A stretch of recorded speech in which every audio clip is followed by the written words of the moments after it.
There are just too many commercial loan brokers that don't have a damn clue of what they're doing.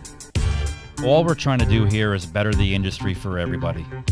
Listen, at the end of the day, you can make great money in this industry, but in the end, it's all about helping people. You know, people always say, Chris, how can I be a successful broker? It's two words, hard work and dedication. Good afternoon, everybody. This is Chris Rogleri, host of Entrepreneurs in Finance. And this week we have a very special guest, Bennett Abel of Abel Commercial Funding, very unique business model and what I define as a great entrepreneur in finance. So without further ado, Bennett, how are you today? Doing fabulous, Chris. How about yourself? Doing good as can be in this COVID environment. Thank you for joining the show today. I know you're very, very busy, particularly in this climate right now.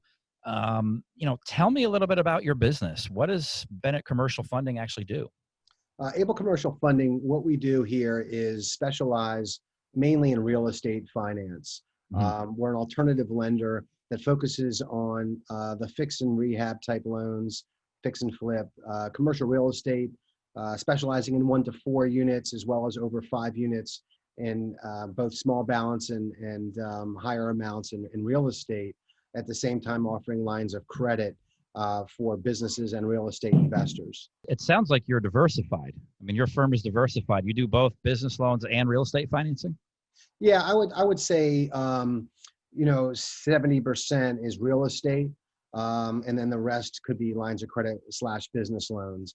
We've been in the business since 2015. Really going after, the fix and flip and commercial real estate market.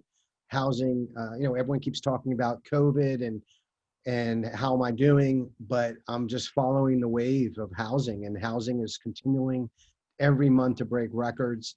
More and more people are getting into housing, and I've just been really following that. So it's been really good. Yeah, that's interesting because a lot of, the area of fix and flip seems to be a popular arena these days.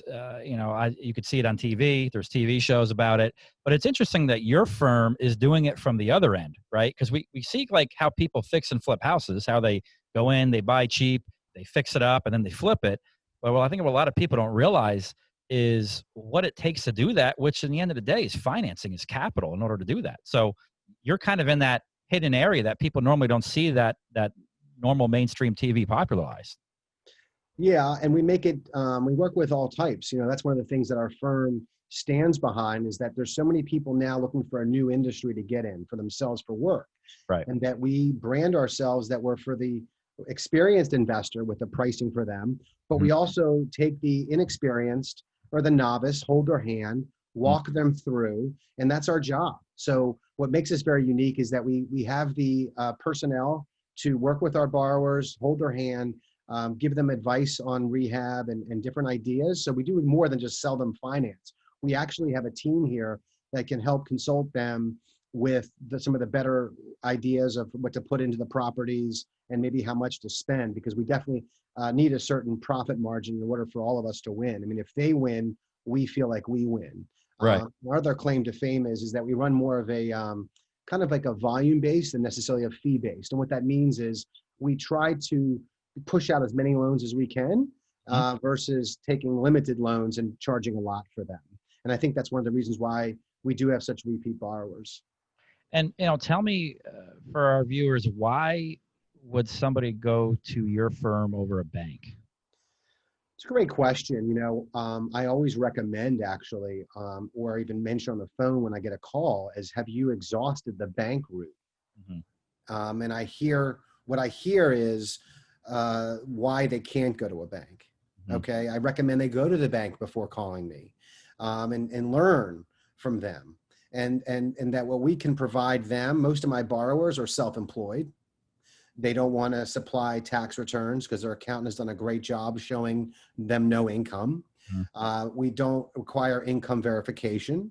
So for some of those borrowers that might have lost their job and they're looking for a new start, the hardest thing is to get that first loan with a bank when you have no job.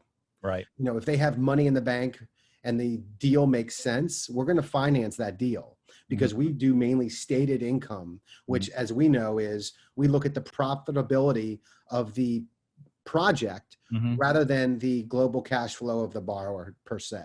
Okay. Yeah. So a lot of your customers essentially may have been turned down by the bank, or the bank is, they have a steeper hurdle to get over, and they'd rather you go to your business, your firm, because it's just frankly easier to get capital. And when you close in 8 to 10 days, like we do, Right. these borrowers in the fix and flip space, they don't have, the 30 days that a bank's going to close them.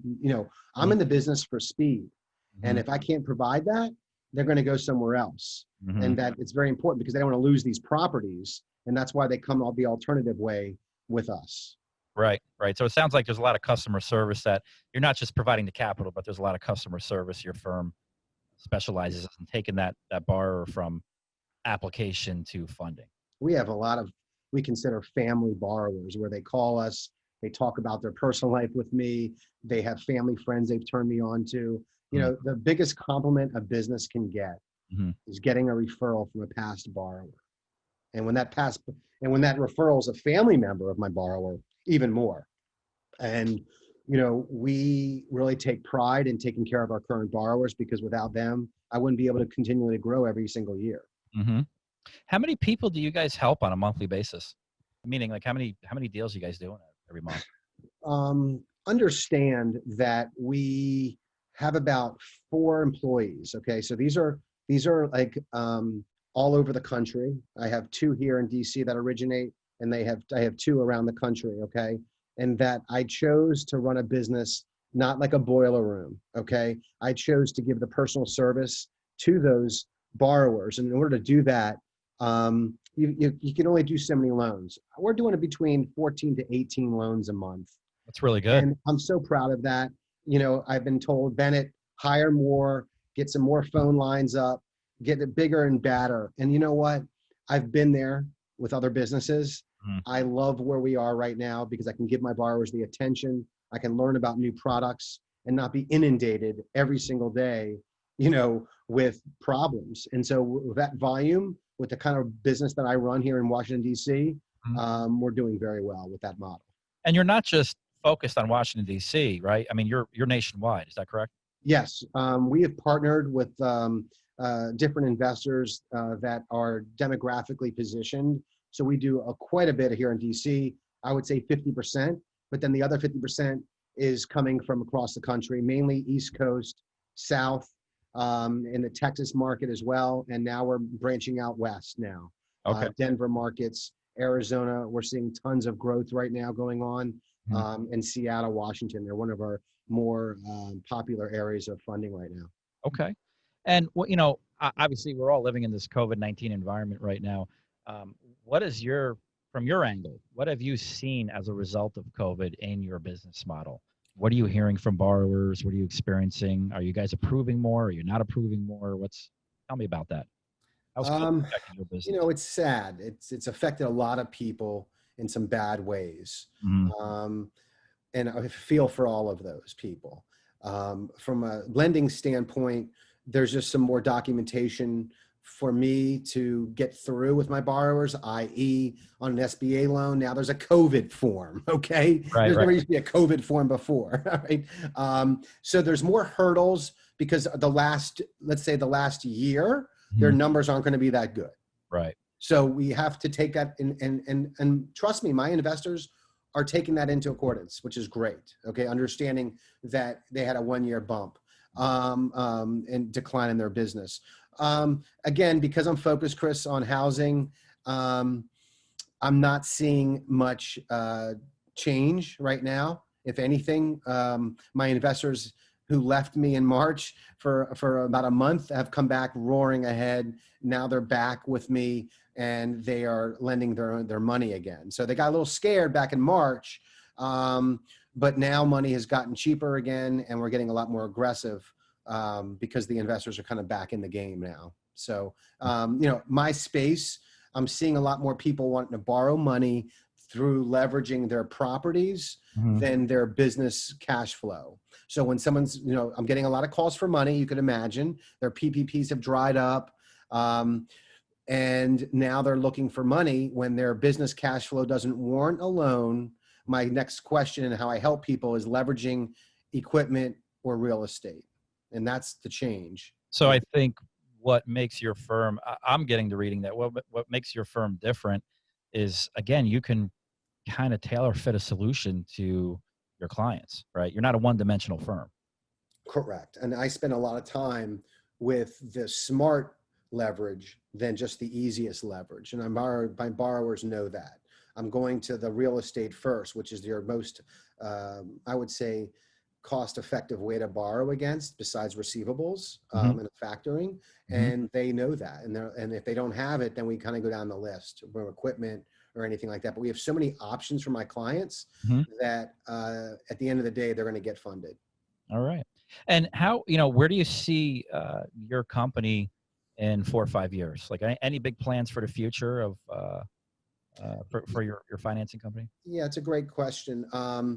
Right now, we're here locally in Washington, D.C. I've got an office here in Bethesda, Maryland. It's a suburb outside of D.C. A lot of great things happening here. I'm going to keep my office. We're actually planning on moving my family, my wife and I, down to the South Florida region. And that we're going to keep our office here in Washington. My employees will stay here. I've worked too hard, with all my search engine optimization and everything to leave this market. The market's been wonderful. And move into the South Florida market and take our business and really do the same model down there and eventually out west as well. My son might be graduating here in a couple of years and might want to stay out in the Arizona market. So I just see our model and our brand growing really and staying in the business. Wow. Good. Well, congratulations. That's great. Yeah. I'm sure South Florida is a lot better weather than DC. Certain months of the year it is. Yeah, exactly. Fits my lifestyle. Sure. Yeah. What should borrowers do? Should they have interest in working with your firm? What do you suggest they do? Give you a call? Is there a website? What we like, Chris, is that when we receive a call from a borrower, we have a nice conversation on the phone. I always like to get on a call rather than email. I think it's more personable. I get to learn about my borrowers. I take the time to understand their needs and what they've been doing up until now. I recommend they go to my website. I spend a lot of time on my website as well as my social media to inform and educate my borrowers because they get to see the kind of deals I do. And on my website, not only is there a video of myself, there's pictures of my team, and I also have 2 tab buttons. One's a recently funded deals page where it gets my client or my borrower an idea of the kind of transactions that I do. It's not to promote what Abel Commercial Funding and the volume I do. It's to show them the different types of transactions so they can say, maybe I should call in because that's the kind of deal that I need. And the other button that I spend a lot of time on my website is my blogs. There's wonderful educational pieces on there that can help them understand how I can help my borrowers, and that I'm very informative in what I do. It's very important that my borrowers really understand the need for alternative financing. So I try to make it as easy as possible. And what is that website name? The website name is abelfunding.com, www.abelfunding.com. Okay. Bennett, another question that I had is, so let's say somebody wants to do business with you, whether it be a real estate investor or a business owner. What are some things they should have prepared in order to work with your people? Great question, Chris. We really concentrate on 3 different types of lending here. The fix and flips, as I already mentioned, the commercial real estate purchase and refi money, as well as lines of credit for business owners. What my borrowers need to have when they want to talk to me about fix and flip or commercial real estate is the specifics of the deal. I assume they went out, researched the property, they have an address, they have a price. The other elements for a fix and flip, for instance, that I would need is the address, price, the rehab dollars needed, and the estimated after repair value, and what they've done the past 3 years. That will enable me to give them an offer. And one of the things that we strive here is we're very transparent. You get to see everything that goes involved in my offers, that everything from the cost to the structure and to the leverage. When it comes to a refinance or purchase, again, same elements, address, price. We might need the taxes and the insurance. Basically what I'm getting at, have the income and expenses of the property, so therefore I can put together a nice offer. Everyone that calls me will receive 2 or 3 offers. So you'll get the choice of what works for you and anything else. And when it comes to a business owner, if they need a business loan, it's just important that we talk about numbers. I'm your partner. I want my business owners to know I'm here for them. I'm their partner. We have to go through all the numbers together in order to get the right solution. And what's the timeline from application to funding? So we're very conservative. We're for the fix and flips, we're really conservatively at 10 to 12 days. Can it be quicker? Can it be later? Yes, all due to third-party appraisals. For the refinances, we're at about 30 days, which is very successful because the banks are sometimes a little bit longer than that. Mm-hmm. Our loans, all of them have no income verification, no debt to income ratios, no tax returns. Wow. And that makes it a little bit easier for ones to qualify. And that for the lines of credit and the business loans, we can fund someone within 2 to 3 days. Wow. Okay. Amazing. But we really stand behind our personal approach. We love what we do. And I always like to say, if you win, we win. Okay. Meaning that if you profit from something, then we profit. So it's a team approach. Makes sense. Makes sense. I guess that concludes our show today. Bennett, I do want to thank you for taking the time out of your busy day to join us and give us some insight onto what your unique financing is doing for small business owners and real estate investors. I appreciate that, Chris. Absolutely. I wish you the best and stay safe. Thank you. All right. There are just too many commercial loan brokers that don't have a damn clue of what they're doing. All we're trying to do here is better the industry for everybody. Listen, at the end of the day, you can make great money in this industry, but in the end, it's all about helping people. You know, people always say, Chris, how can I be a successful broker? It's 2 words, hard work and dedication.